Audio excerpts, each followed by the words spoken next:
My name is Rachelle Dallaire. My people are the Montagnais people from the bottom part of Quebec. I'd like to take an opportunity to acknowledge the traditional territory and to thank the wise ones for having us in a good way. I'd also like to thank all the speakers who came before me. I currently live and work on the shared territory of the Songhees, Beecher Bay, and Esquimalt people. One of the hats I wear is that I am the Associate Director of the Indigenous Perspective Society located in the Western Communities. I think the proudest hat that I wear is that I am the mother of a 13-year-old child, Charlie Marie, who's with me today. Charlie is a beautiful, talented, I describe her as academically provocative, and she makes me feel grateful and thankful every day.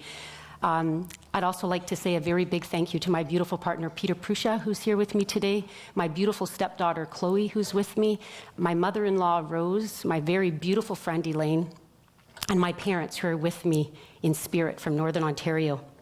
When I consider the many hats that I wear, one of the things that I acknowledge is that my life has been informed by my family history and some of the early chapters in my life. I was born in Kirkland Lake, Ontario. I was born at Kirkland Lake, I was raised at Temagami First Nation, and I traveled extensively throughout Ontario at the hands of the child welfare system. My biological family consists of my mother and my father. I have an older brother, and I have 3 sisters. When I was 5 years old, my mother got very sick, and she was hospitalized for a number of weeks. And it was during that time that my father called the Child Protection Services in Ontario asking for help to take care of his children. Child Protection did respond to his call, and when they showed up on our doorstep, they apprehended all 5 kids. I never went home after that. My father tried for a number of years to bring myself and my siblings home and wasn't able to. And I don't know what it must have been like for my mother when she came home to find out that her children were gone. That was the last time that I was together with my siblings. And for the most part, for a good part of my life, I blamed my father. I felt very angry. I felt a very deep sadness, an indescribable sense of grief. Some very common themes from our relative that we heard speak also this afternoon. And I continue to work on this, but it took me a number of years to forgive my father. I spent 11 years in the child welfare system, a system that is less than perfect, and a system that I would describe as having systematically abused me. For these reasons, it continued to be easy for me to blame my father. I felt as though if he had been able to keep us at home, I would not have experienced some of the things that I experienced in my life, and I wouldn't have experienced some of the traumas that I experienced. I blamed him for the loss of my siblings. I blamed him for the loss of my mother. The last time I saw my mother and my brother, I was 15 years old. I was involved in the child welfare system. And as a result of the severed and impacted relationship, I wasn't able to continue contact, so I discontinued that contact. The last time I saw my littlest sister, I was 11 years old. The last time I saw my oldest sister, I was 13. And as a result of some of the impacts from the child welfare system and some of the experiences I've had in my life, the last time I had contact with my middle-aged sister was a handful of years ago. So again, I convinced myself for a good part of my life that I had a very good reason to hold my father responsible for the things that had happened in my life and for not being able to protect my family and protect my siblings. It took me years to acknowledge and understand that my father left a very special legacy to me, and that's that my father was a survivor of St. Alfred's Residential School in Ontario. Most of you will already know residential schools were imposed by the government. They were run and overseen by the church. Children were taken by force. In residential schools, children were prevented from practicing their cultural protocols, their cultural traditions, and their cultural celebrations, prevented from speaking their native tongues, their native languages, separated from their siblings. Traumas such as rape, sexual abuse, physical abuse was not uncommon. One of our residential schools right here on the island, St. Michael's, found children's graves in the walls of that residential school. So many children didn't come home from residential school. Many died of starvation, beatings, health complications, and lack of medical care. For those of you who don't know, the last residential school in Canada closed in 1996. That's within all of our lifetimes. My passion is driven by a need to continue to understand and to ensure that folks remember the legacy behind residential schools and what that means. When we forget that history, we forget those families who are impacted.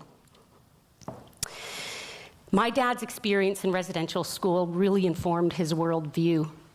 It impacted his mental health. It impacted his ability to care for us and to parent my siblings and I.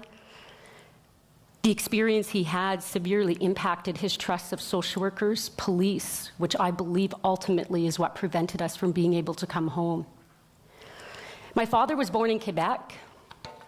He was a miner until he was injured. For the rest of his working career, he primarily worked in the bush and he recycled scrap metal. Very mistrustful of authorities and our mainstream systems. I describe my father in really 3 key points. I describe him as being strongly politically positioned. I describe him as a strong man, and I also describe him as somebody who's very resilient. I don't have much of a relationship with my biological father today as a result of some of the events that impacted my family, but I have a respect for him that's incredibly hard to explain. My story is not unique.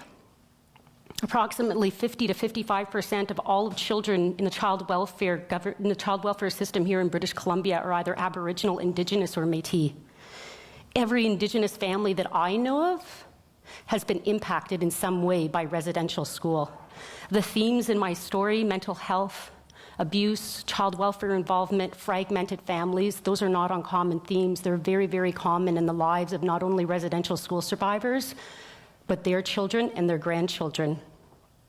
My passion is not only driven by my family's experience, but it's also driven from what I believe to be my responsibility to better support an understanding of how events such as these has impacted our families and our communities and the relationships enclosed. At the Indigenous Perspective Society, I respect and I'm proud of and I stand behind the work and the mandate of not only the society, but the individuals who show up every day to work. Our mission is to strengthen the lives of Indigenous people, and one of the ways that we do this is we offer opportunities for folks to come together to be able to talk about cultural perspectives and talk about how it is that we can build local relationships. 2 of my favorites that we offer that I've had the honor to be a part of delivering is cultural perspectives training and the building local relationships, among an array of other courses that we also offer. Some of the things that you consider is when you look at the land that you live on, do you know as an individual whose land you share? When you look at the community you live in, are you aware of a residential school or families who might be impacted living directly in your community? What I like to think that I offer at the Indigenous Perspective Society is an opportunity, a safe opportunity, to be able to explore those questions and topics and to be able to do that in a good way with like-minded folks.